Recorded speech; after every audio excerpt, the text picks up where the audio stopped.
أنت تطلع بيننا في الكواكب كالبدور بل وأشرف منه يا سيدي خير النبي صلى الله على محمد صلى الله عليه وسلم صلى الله على محمد يا ربي صل عليه وسلم أنت أماب ما رأينا فيهما مثل حسنك قط يا سيدي خير النبي صلى الله على محمد صلى الله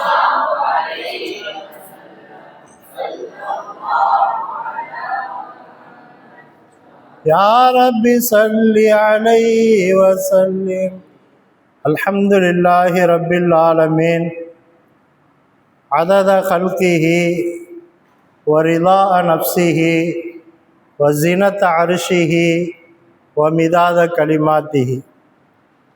اللهم رب الحل والحرام ورب المشعر الحرام ورب البيت الحرام ورب الركن والمقام أبلغ لي سيدنا ومولانا محمد صلى الله عليه وسلم من السلام تحية وسلاما.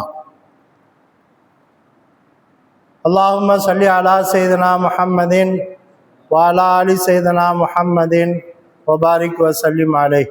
أما بعد فقد قال الله تعالى في القرآن العظيم والفرقان المجيد எல்லாம் சொர்க்கம் போய்விடலாம் என்று நினைத்து கொள்ளாதீர்கள். நான் ஒரு வக்து கூட விடாமல் தொழுதிருக்கிறேன், சரியாக சக்காத்து கொடுத்திருக்கிறேன், எனது பருவ வயது அடைந்ததிலிருந்து நான் நோன்பு வைத்திருக்கிறேன், ஹஜ்ஜு செய்திருக்கிறேன், எல்லா கடமைகளையும் நான் சரியாக செய்திருக்கிறேன், அதனால் நான் சொர்க்கம் சென்று விடுவேன் என்று மக்களே, சஹாபாக்களே, நீங்கள் நினைத்து விடாதீர்கள். நாம் சொர்க்கம் செல்ல வேண்டும் என்றால் அல்லாஹுடைய ஃபضல் வேணும், அல்லாஹுடைய கிருபை வேண்டும், அல்லாஹுடைய ரஹமத்து வேண்டும். அல்லாஹ் ரஹமத்து செய்தால்தான் நீ எவ்வளவு பெரிய ஆபிதாக இருந்தாலும், நீ எவ்வளவு பெரிய வணக்கசாலியாக இருந்தாலும் அல்லாஹ்வுடைய ஃபضல் தேவை, அல்லாஹ்வுடைய கிருபை தேவை. அவனுடைய கிருபை இருந்தால்தான் நாம் சொர்க்கம் செல்ல முடியும் என்று சஹாபாக்களிடத்தில் உபதேசம் செய்யும் பொழுது, கொஞ்சம் அது வேலை செய்யட்டும், பரவாயில்ல விட்டுருங்க, கொஞ்சம் நான் ஒரு 5 நிமிஷம் பேசிட்டு போயிடுறேன், உட்காரன். என்ன சொன்ன? அப்ப சொர்க்கம் உங்களுக்கு வேணும் அப்படின்னா அமலை கொண்டு அல்ல, அல்லாஹுடைய ஃபضல் வேண்டும் என்றார்கள். அப்ப சஹாபாக்கள் கேட்டார்கள், ஈயாக்க யா ரசூலல்லாஹ், ஈயாக்க யா ரசூலல்லாஹ், உங்களுக்கும் இதே நியதிதானா? உங்களுக்கும் இதே நியதிதானா? நீங்களும் அல்லாஹ்வின் ஃபضலை கொண்டுதான் சொர்க்கம் செல்ல முடியுமா? ஈயாய, எனக்கும் அதுதான் நியதி என்று பெருமானார் சொன்னார்கள். சொர்க்கம் செல்ல அல்லாஹ்வின் ஃபضல் வேண்டும். ஆனால் இப்னு அப்பாஸை பார்த்து சொன்னார்கள். இப்னு அப்பாஸ் ரலியல்லாஹு அன்ஹு அவர்களோடு அமர்ந்திருந்த சஹாபாக்களை பார்த்து சொன்னார்கள், வஜபத் லக்குமுல் ஜன்னா என்று சொன்னார்கள். ஏன் சொன்னார்கள்? பெருமானாரின் பிறப்பை பற்றி பேசியதற்காக. அப்ப அல்லாஹுடைய ஃபضல் நமக்கு வேணும்டா யாரை பத்தி பேசணும்? ரசூலுல்லாவை பற்றி பேச வேண்டும். ரசூலுல்லாஹுடைய பிறப்பை பத்தி பேசணும்டா அல்லாஹுடைய ஃபضல் கிடைக்கும், சொர்க்கம் நமக்கு கிடைக்கும். பெருமானார் சொன்னார்கள், அத்திபு அவுலாதக்கும் பி சலாத்தின், உங்கள் பிள்ளைகளுக்கு 3 ஒழுக்கத்தை கற்பித்துக் கொடுங்கள். ஹுப்பி நபியுக்கும், உங்களின் நபியின் நேசத்தை கற்றுக் கொடுங்கள். வஹுப்பி அஹ்லி பைத்திஹி, உங்களுடைய நபியினுடைய குடும்பத்தார்களின் நேசத்தை கற்றுக் கொடுங்கள். வக்ராத்தில் குர்ஆன், குர்ஆன் ஓத கற்றுக் கொடுங்கள் என்றார்கள்.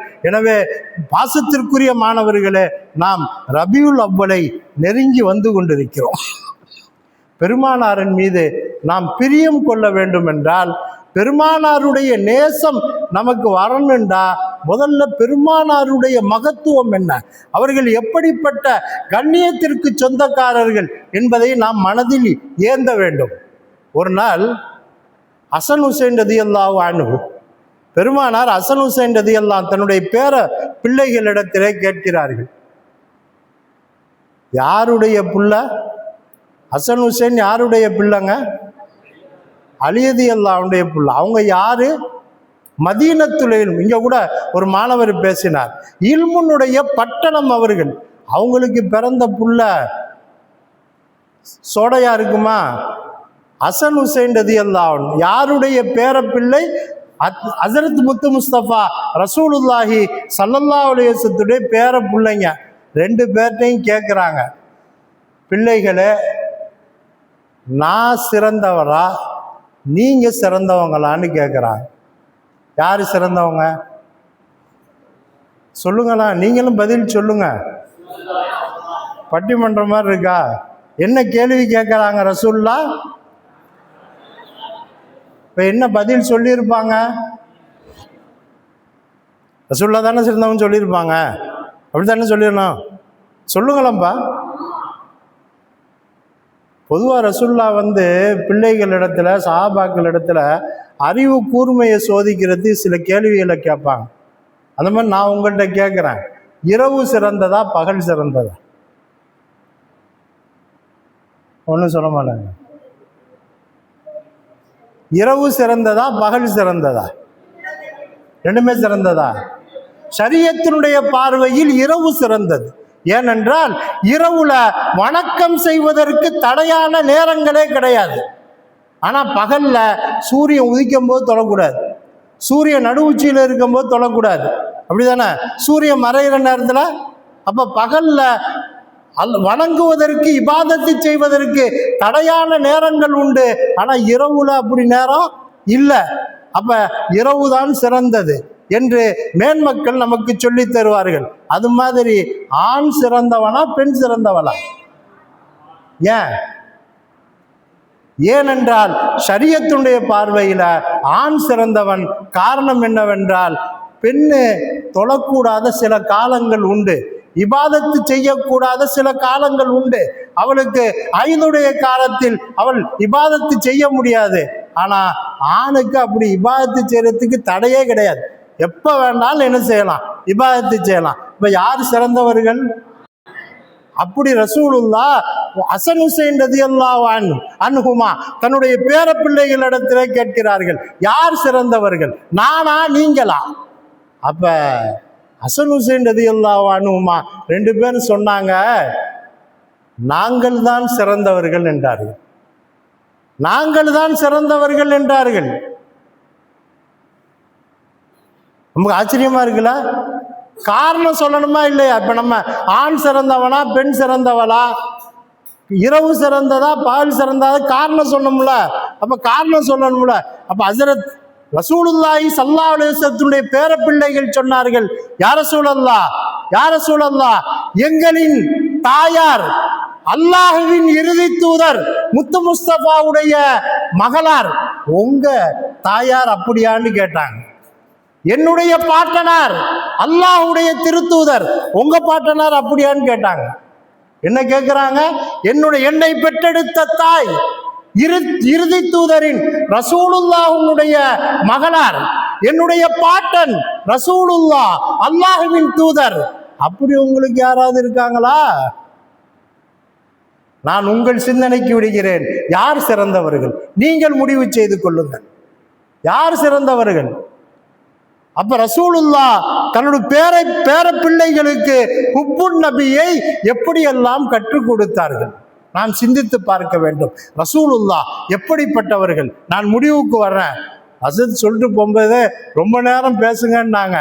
எனக்கு பேசணும்னு ஆசை தான், ஆனால் நான் முடிவுக்கு வர்றேன். ஹஜ்ரத் ஜிப்ரீல் அலைஹிஸ்ஸலாம் ஒரு நாள் பெருமானாரை பார்க்க வருகிறார்கள். ஜிப்ரீலை பார்த்து கேட்டார்கள், அலைஹிஸ்ஸலாம் சொல்லுங்களேன், ரசூல்லா பேரை கேட்கும்போது சலவாத்து சத்தமாக சொல்லுங்க, சஹாபாக்கள் பேரை கேட்கும்போது ரலியல்லாஹு அன்ஹு சத்தமாக சொல்லுங்க, மலக்குமார்கள் பேரை கேட்கும்போது அலைஹிஸ்ஸலாம்னு சத்தமாக சொல்லுங்க. சொல்லுவோமா? ஜிப்ரீல் அலைஹிஸ்ஸலாம் வர்றாங்க. ஸல்லல்லாஹு அலைஹி வஸல்லம் ஜிப்ரீல் அலைஹிஸ்ஸலாத்திட்ட கேள்வி கேட்குறாங்க. ஜிப்ரீல், உங்கள் வயசு என்ன? உங்கள் வயசு? அப்படின்னு கேட்டவுடனே அப்போ யோசிச்சாங்க, யார சொல்லலாம், என் வயசு என்னன்னு எனக்கு கரெக்டாக சொல்ல முடியலை, நான் வேணா ஒரு அடையாளம் சொல்கிறேன். நான் வானத்தில் ஒரு நட்சத்திரம் தோன்றும், அந்த நட்சத்திரம் 72,000 ஆண்டுகளுக்கு ஒரு தடவை தான் தோன்றும். அந்த நட்சத்திரம் மணிக்கு 12,000 ஆண்டுகளுக்கு ஒரு தடவை தான் தோன்றும். எது? அந்த நட்சத்திரம். அந்த நட்சத்திரத்தை நான் 12,000 தடவை பார்த்திருக்கிறேன் அப்படின்னாங்க. அந்த நட்சத்திரமே எத்தனை வருஷத்துக்கு ஒரு தடவை தான் வரும்? 12,000 வருஷத்துக்கு ஒரு தடவை வரும். ஆனால் அதை நான் எத்தனை வாட்டி பார்த்துருக்கிறேன்? 12,000 தடவை பார்த்துருக்கிறேன் அப்படின்னாங்க. அப்போ ரசூல்லா சிரித்தாங்க. சிரிச்சிட்டு சொன்னாங்க, ஜிப்ரீலே, அந்த நட்சத்திரம் நான் தான், அந்த நட்சத்திரம் நான் தான்டாங்க. ஹஸரத் ஸல்லல்லாஹு அலைஹி வஸல்லம் அவர்கள் ஒரு ஹதீஸிலே சொல்லுவார்கள், அனமின் நூர் இல்லா, நான் அல்லாஹ்வின் ஒளி, குல்லு ஷைஇன் மின் நூரி, இந்த உலகத்தில் உள்ள அனைத்தும், வானமாக இருக்கட்டும், பூமியாக இருக்கட்டும், சூரியனாக இருக்கட்டும், சந்திரனாக இருக்கட்டும், நட்சத்திரங்களாக இருக்கட்டும், கோள்களாக இருக்கட்டும், அது மரங்களாக இருக்கட்டும், செடிகளாக இருக்கட்டும், பிராணிகளாக இருக்கட்டும், அனைத்தும் என்னுடைய ஒளியிலிருந்து தான் படைக்கப்பட்டது என்றார்கள் பெருமானார் ஸல்லல்லாஹு அலைஹி வஸல்லம். முத படைக்கப்பட்டவர்கள் பெருமானார் ஸல்லல்லாஹு அலைஹி வஸல்லம். அவங்க எத்தனை ஆண்டுக்கு முன்னால் படைக்கப்பட்டாங்க அப்படின்னா, சொல்லப்பட்ட இந்த கணக்குக்கு முன்னாலேயே அவங்க என்ன செஞ்சுட்டாங்க? பிறந்துட்டாங்க. 12,000 ஆண்டுகளுக்கு ஒரு தடவை உதிக்கக்கூடிய நட்சத்திரத்தை ஜிப்ரீல் அலைஹிஸ்ஸலாம் 12,000 தடவை பார்த்துருக்காங்க அப்படின்டா, இப்போ ரசூலுல்லாஹ் எத்தனை வயசுக்கு சொந்தக்காரர்கள் என்பதை நம்ம விளங்கிக்கிறணும். அதனால பெருமானார் பெரிய மகத்துவத்திற்கு சொந்தக்காரர்கள். இந்த உலகம் படைக்கப்பட்டதே பெருமானாரின் ஒளியிலிருந்து தான். அதனால ரசூலுல்லாஹ் எப்படிப்பட்டவர்கள், ரசூலுல்லாஹ் மீது நாம் எப்படி நேசம் கொள்ள வேண்டும் அப்படிங்கிறத, நம்ம ரசூலுல்லாஹ்வுடைய மகிமையை, மாண்பை மனதில் ஏந்தி நாம் ரசூலுல்லாஹ்வின் மீது முழு நேசம் கொண்டவர்களாக நம்ம நம்முடைய இபாதத்துகள். சும்மா இன்னைக்கு இந்த ரிமோட் இருக்கு, ரிமோட்டை அழுத்தினோம்னா அது வேலை செய், தானாக திறக்கும். நம்ம இந்த ரோபோ இருக்குல்ல, அது நம்ம ஏவனோம்னா அது நம்ம சொல்றதையெல்லாம் செய்யும். அத்தியுல்லாஹ் அத்தியூர் ரசூலண்டா, நம்ம அல்லாஹ் ரசூலுக்கு வழிபடுவது முக்கியம் அல்ல, அல்லாஹ் ரசூலுக்கு மஹப்பத்தோடு வழிபட வேண்டும். ரசூலின் மீது மஹப்பத்தோடு நம்ம வழிபடும் போதுதான் அது அர்த்தமுள்ள இபாதத்தாக மாறும். அதனால சும்மா இபாதத்து செய்யறதுல எந்த வேலையும் இல்லை, அது மஹப்பத்தோடு கூடிய இபாதத்தாக இருக்க வேண்டும். எனக்கு அந்த மஹப்பத்துக்கு சில வரலாறுகளை சொல்லணும்னு ஆசை தான். நேரம் ஆயிடுச்சு, நான் முடிவுக்கு வர்றேன். இன்ஷா அல்லாஹ் இன்னொரு சந்தர்ப்பம் கிடைத்தால் நாம் அந்த மஹப்பத்து ரசூல், சஹாபாக்கள் எப்படியெல்லாம் ரசூலின் மீது மஹப்பத்தாக இருந்தார்கள் என்பதை நாம் விளங்கி அதன்படி அமல் செய்து மஹப்பத்தோடு கூடிய இபாதத்தை செய்யக்கூடிய நன்மக்களின் வல்லோன் அல்லாஹ் உங்களையும் என்னையும் ஆக்கியருள் புரிவானாக. வாகிரு தாவானா அனில் ஹம்துலில்லாஹி ரப்பில் ஆலமீன். அஸ்ஸலாமு அலைக்கும் வரஹ்மத்துல்லாஹி வபரகாத்துஹு.